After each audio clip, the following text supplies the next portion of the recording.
En Secuprep, tu educación es lo más importante. ¿Qué tal, alumnas y alumnos de lengua materna español de segundo grado de secundaria? Les damos la bienvenida a la programación de Aprende en Casa.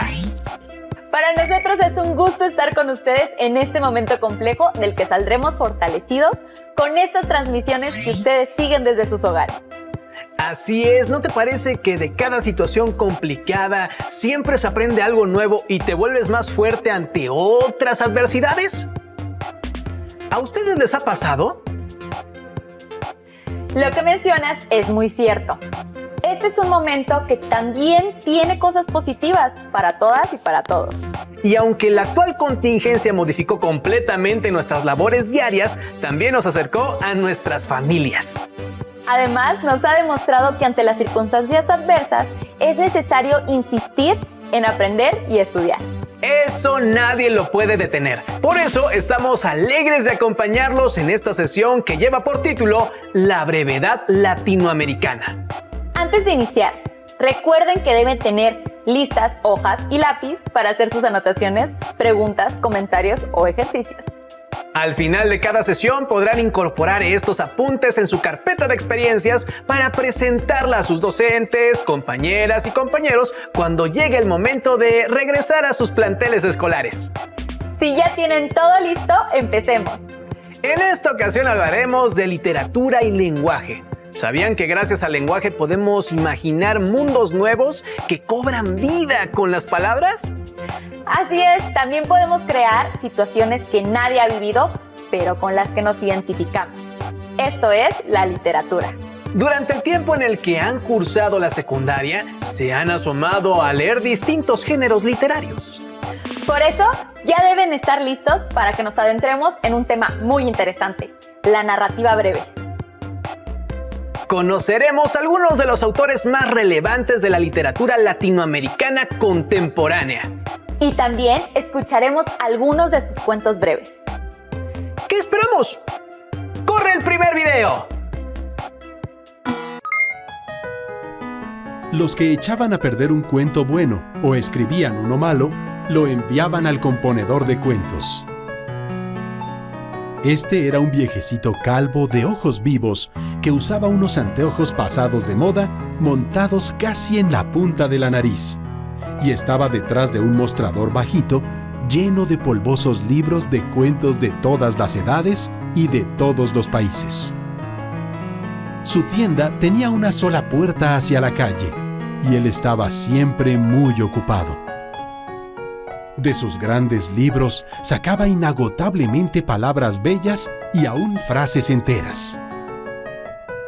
O bien, cabos de aventuras o hechos prodigiosos que anotaba en un papel blanco y luego, con paciencia y cuidado, iba engarzando esos materiales en el cuento roto. Cuando terminaba la compostura, se leía el cuento tan bien que parecía otro.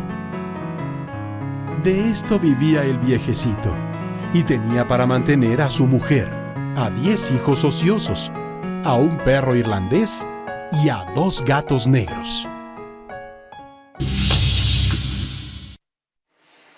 El componedor de cuentos pertenece al escritor mexicano que vivió a principios del siglo XX, Mariano Silva y Aceves.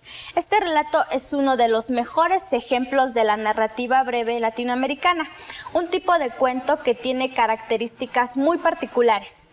Más adelante, algunos escritores nos contarán cuáles son las características de la narrativa breve, pero primero conozcamos un poco acerca de la historia de este género narrativo en Latinoamérica. Durante el siglo XIX, el cuento vive una gran transformación debido a que los escritores románticos europeos recrearon mitos y ambientes fantásticos, y también a la influencia del estadounidense Edgar Allan Poe, quien pensaba que un cuento bien escrito debía contener solo las palabras e ideas necesarias. Estas influencias llegaron a Latinoamérica a finales del siglo XIX y principios del XX. Durante esta época, sus principales exponentes fueron el mexicano Amado Nervo, el nicaragüense Rubén Darío y el argentino Leopoldo Lugones. Pocos años después, el chileno Vicente Huidobro, famoso por su poema Altazor, y el mexicano Julio Torri continuaron escribiendo cuentos cortos. A mediados del siglo pasado, algunos de los escritores latinoamericanos más importantes, como Jorge Luis Borges y Julio Cortázar en Argentina, y Juan José Arreola en nuestro país, hicieron importantes aportaciones a este subgénero. Desde entonces, el cuento breve no ha dejado de cultivarse en América Latina, región que ha llegado a destacar en la producción de este género.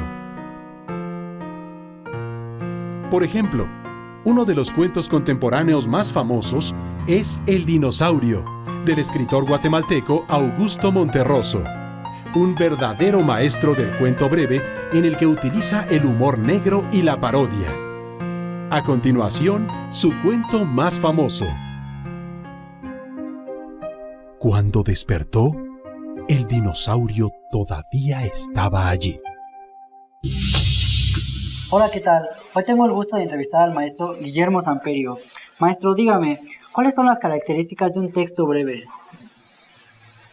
Bueno, el cuento, que es a lo que te refieres, yo lo supongo como un sistema de acciones y se cuenta una historia y solamente más que una. El chiste es que el lector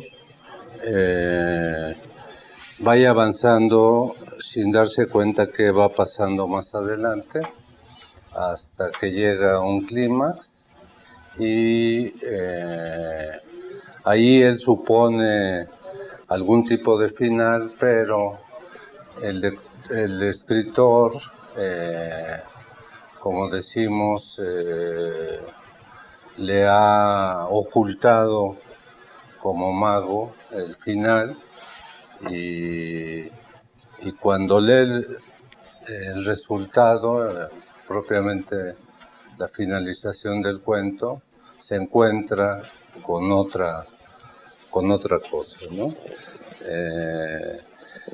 Por otro lado, en cuanto a su estructura,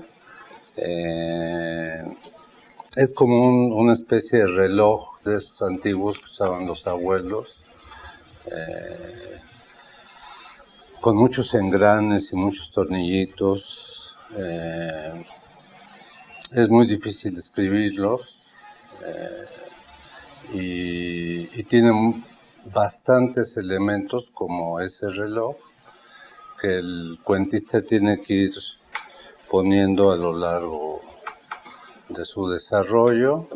Tiene que contar con una buena atmósfera que tiene que ver con los sentidos, luz, oscuridad, medios tonos, olores. En un cuento se puede oler, ¿no? Como en aquel famoso libro de Susskind, El perfume. Y un buen ambiente, es decir, dónde sucede el cuento. Y atemperar bien el lenguaje, que no sea demasiado intelectual ni tampoco muy coloquial, porque son extremos que es preferible no tocar.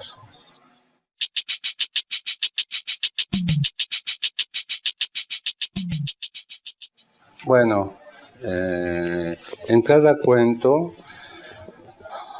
el muchacho va a encontrar una experiencia que a lo mejor ya tuvo o que quizá nunca va a tener, ¿no? Aparte de que su imaginación y su capacidad de lenguaje va a incrementarse, ¿no?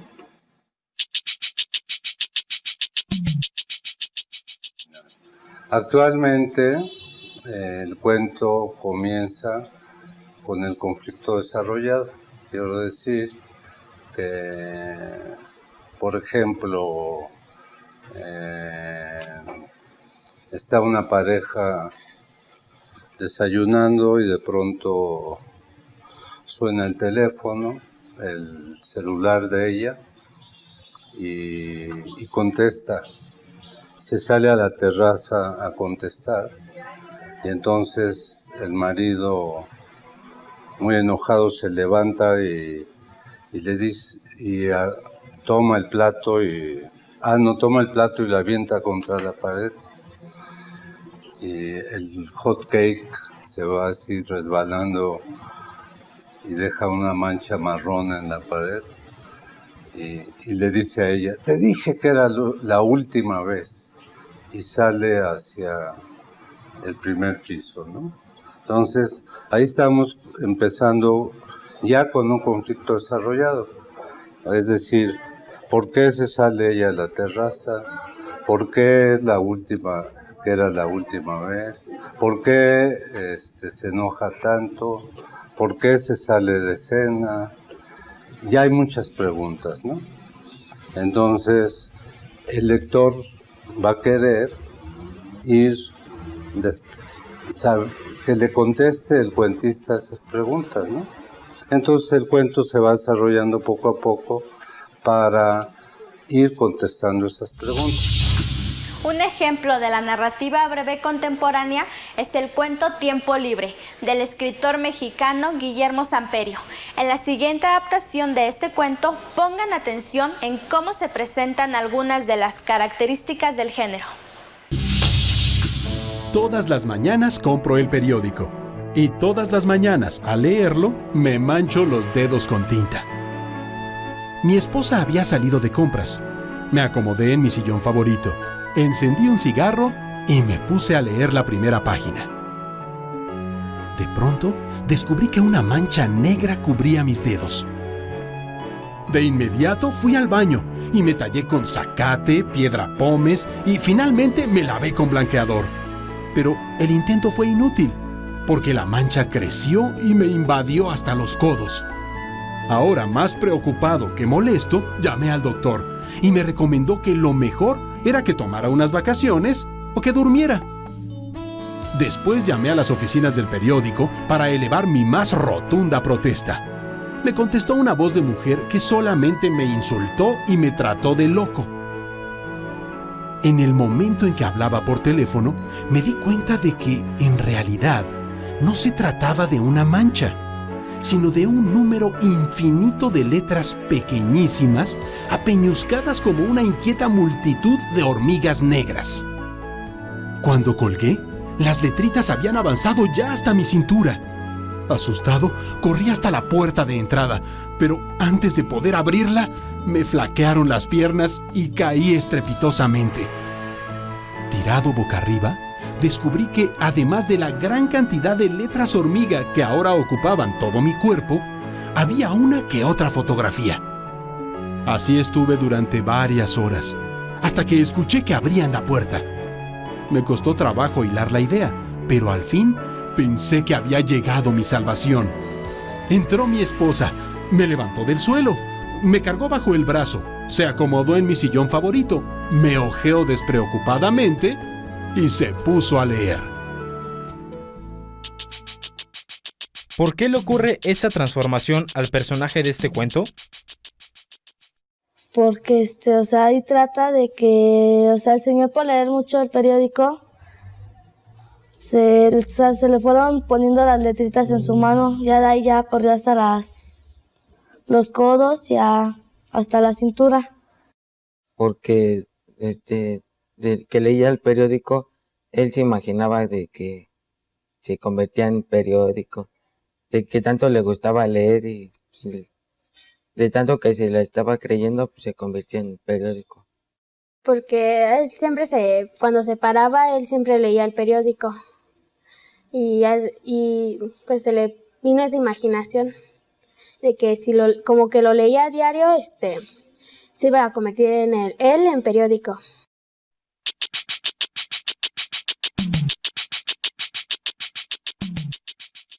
Una transformación como tipo periódico.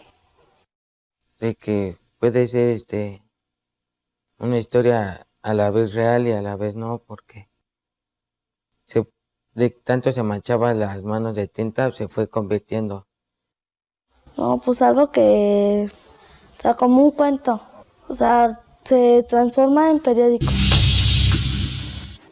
¿Tú cómo contestarías a estas preguntas? Hoy hemos visto las características básicas de la narrativa breve. Tómenlas en cuenta a la hora de escribir sus propios cuentos y recuerden que si necesitan más información pueden acudir a su biblioteca escolar o de aula y revisar los cuentos de otros escritores. ¿Qué les pareció el cuento Tiempo Libre de Guillermo Samperio? Me gustó mucho, pero aún no entiendo por qué el narrador se convirtió en periódico. ¿Tú qué crees que pasó? Pues yo creo que el periódico tenía un virus que convierte a las personas en periódicos y que el protagonista se infectó por tocarlo. Como cuando en algunos libros los vampiros muerden a una persona y ésta se convierte en vampiro. ¡Qué fantástico! Aunque también acaba de ocurrírseme que quizá el narrador se pasaba tanto tiempo leyendo periódicos que terminó por convertirse en ese objeto. No había pensado en eso. Por cierto, conozco un cuento breve muy interesante. Se llama El murciélago. Lo escribió Eduardo Galeano, quien fue uno de los mejores escritores de Uruguay y de toda Hispanoamérica. ¿Te gustaría escucharlo? Sí, a mí me encantaría. A ustedes también, ¿cierto? Entonces, no perdamos detalle del próximo video. Cuentacuentos. El murciélago. Cuando era el tiempo muy niño todavía, no había en el mundo bicho más feo que el murciélago. El murciélago subió al cielo en busca de Dios y le dijo: «Estoy harto de ser horroroso. Dame plumas de colores». «No», le dijo Dios. «Dame plumas, por favor, que me muero de frío». A Dios no le había sobrado ninguna pluma. «Cada ave te dará una pluma», decidió. Y así obtuvo el murciélago la pluma blanca de la paloma y la verde del papagayo, la tornasolada pluma del colibrí y la rosada del flamenco, la roja del penacho del cardenal, y la pluma azul de la espalda del martín pescador, la pluma de arcilla del ala del águila y la pluma del sol que arde en el pecho del tucán. El murciélago, frondoso de colores y suavidades, paseaba entre la tierra y las nubes. Por donde iba, quedaba alegre el aire y las aves mudas de admiración. Dicen los pueblos zapotecas que el arco iris nació del eco de su vuelo. La vanidad le hinchó el pecho. Miraba con desdén y comentaba ofendiendo. Se reunieron las aves, juntas volaron hacia Dios. El murciélago se burla de nosotros, se quejaron, y además sentimos frío por las plumas que nos faltan. Al día siguiente, cuando el murciélago agitó las alas en pleno vuelo, quedó súbitamente desnudo. Una lluvia de plumas cayó sobre la tierra. Él anda buscándolas todavía, ciego y feo, enemigo de la luz, vive escondido en las cuevas. Sale a perseguir las plumas perdidas cuando ha caído la noche y vuela muy veloz, sin detenerse nunca, porque le da vergüenza que lo vean. Eduardo Galeano, El murciélago, en Mitos de Memoria y Fuego. Si te ha gustado este vídeo, haz clic en me gusta, compártelo, déjame tu comentario y suscríbete a mi canal. Nos vemos en el próximo vídeo. ¡Hasta luego! ¡Qué historia tan triste! Sí, pobre murciélago, lo tenía todo y se quedó sin nada. Aunque si lo pensamos bien, el murciélago tuvo la culpa. ¿Tuvo la culpa? ¡Claro! No me digas que no te diste cuenta. No, la verdad no me queda muy claro. Seguro que ustedes sí lo saben. ¿Qué les parece si les dejamos algunas preguntas para que puedan reflexionar sobre lo que acabamos de ver?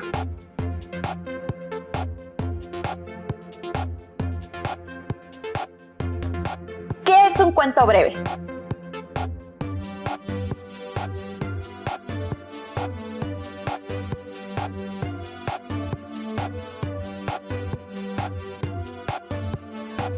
de las características más frecuentes del cuento breve, en particular, y de la narrativa en general, es el conflicto. ¿En qué consiste este?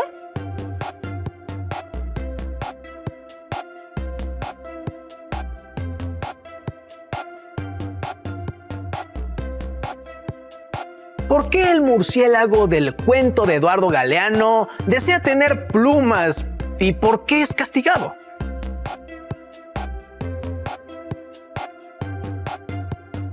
¿Creen que el autor del murciélago busca comunicarnos algo más con estos hechos?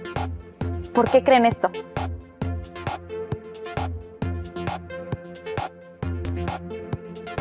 ¿Cuál texto de la narrativa latinoamericana nos recomendarían? ¿Y por qué?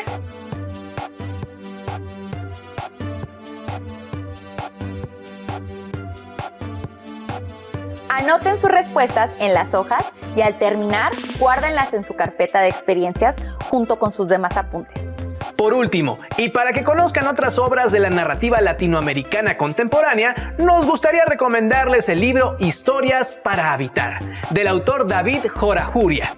Este texto contiene 8 cuentos en los que el protagonista es el color. Seguramente les va a gustar. Qué bueno que lo indicas, porque precisamente el libro nos ofrecerá una gama de colores e historias que, bueno, ¿para qué contarles detalles?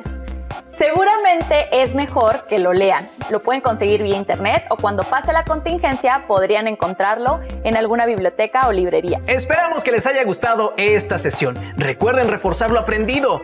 Una buena idea sería compartir estas historias con sus familias. Aprovechemos estos momentos de estar unidos para hacer más fuertes nuestros lazos con los seres que más queremos. La tolerancia y paciencia son herramientas muy importantes en este proceso. No olviden practicarlas.